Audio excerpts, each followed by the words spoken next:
I never thought my final years would look like this. My name's Carol. I'm a 67-year-old female, and for the past 4 years, I've been the full-time caregiver for my 94-year-old mother, Helen. We live in the same home, just the two of us, and every day revolves around her care. Her joints have failed her. Her memory is inconsistent. Her sleep schedule, practically non-existent. She wakes up multiple times a night to use the bathroom, and even more often, just because she forgets what time it is. It's a kind of exhaustion that goes beyond physical. It's soul-tired. People think caregiving is noble, and maybe it is, but they also assume it's easy. They see the occasional doctor visit, the grocery trips, the smiles. What they don't see is me helping her in and out of the bath, changing bedding at 2 a.m. after an accident, feeding her when her hands shake too badly to hold a spoon. I love her. I really do.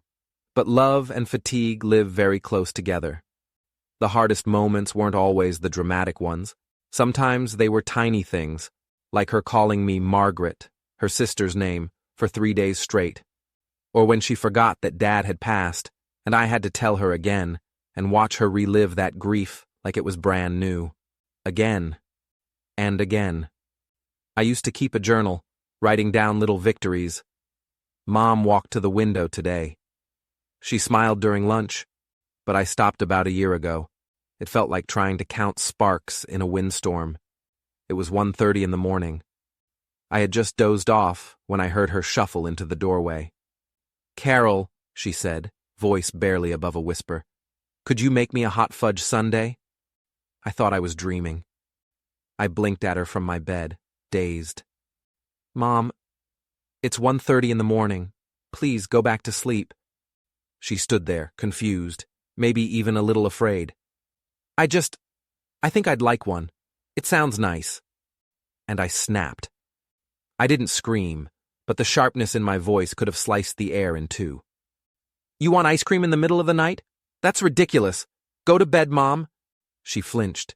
"And then?" she asked again. Her voice cracked. "Just one, Carol. Please." I turned my face to the wall and said, louder this time, "No! It's the middle of the night. I'm exhausted. Please, just go lie down." A few minutes later, I heard movement from the guest room. My nephew David, who was visiting for the weekend, got up and quietly made her the sundae. I heard the faint clinking of a spoon in glass, and then her soft, frail voice say, "This is wonderful. Thank you. I don't think I'll get to have many more of these in my life."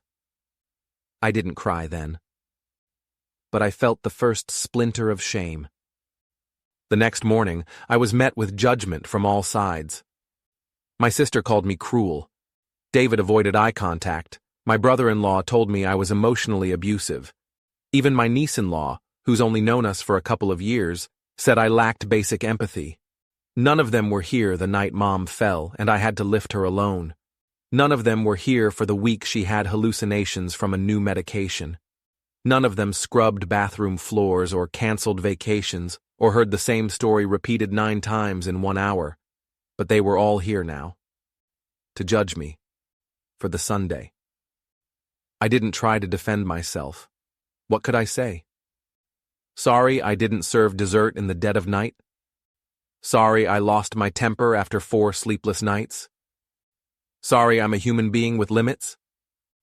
I was angry, but underneath I was ashamed. Because deep down I knew this wasn't just about a sundae. It was about how thin I'd stretched myself, how brittle I'd become, how relief and guilt had started showing up in the same breath. 2 days later, I drove alone to the cemetery where my dad was buried. I sat on the bench across from his headstone and talked, out loud, like he was still there. I told him I was tired, that I missed his voice, that Mom was slipping away piece by piece, and I didn't know how to hold the pieces anymore. I remember whispering, "I'm not strong like you were," and then I just sat, until it got dark, until my joints started to ache from the cold stone under me. A week later, my mom passed, peacefully, in her sleep. There were no warning signs, just a quiet end to a long life. And my first emotion wasn't grief. It was relief. and then I felt disgust with myself. How could I be relieved? This woman gave me life, took care of me when I was sick, stayed up all night when I had nightmares, and when the time came, I yelled at her. Over a Sundae. The funeral was small. I stood by the casket and kept waiting to cry, but the tears didn't come. Not then. Not until the house was quiet again. Not until I tried to throw away the Sundae dish and found myself clutching it like it was made of glass. I cleaned out her closet the other day, found an old photo of us at a fair, me as a kid, beaming, her holding 2 giant sundaes with fudge dripping over the edge. I was wearing one of them, probably. She was laughing. It was the kind of joy that made your whole face glow. And now I wonder, was that why she wanted it that night? A memory? One last taste of something sweet in a world that was slowly going gray? I also found a letter, folded into the pages of her old Bible. In it, she wrote about the day I was born, about how she had never been so scared or so in love. She called me her miracle, said she hoped, in the end, I would know how much she appreciated me. I've replayed that night 100 times, the flinch in her shoulders, the tone in my voice, the way I rolled over instead of leaning in. Caregiving isn't pretty. It's not noble every day. Sometimes it's ugly and tired and short-tempered, and sometimes you miss your last chance to say yes. So, am I the asshole? Or was I just broken by love and responsibility?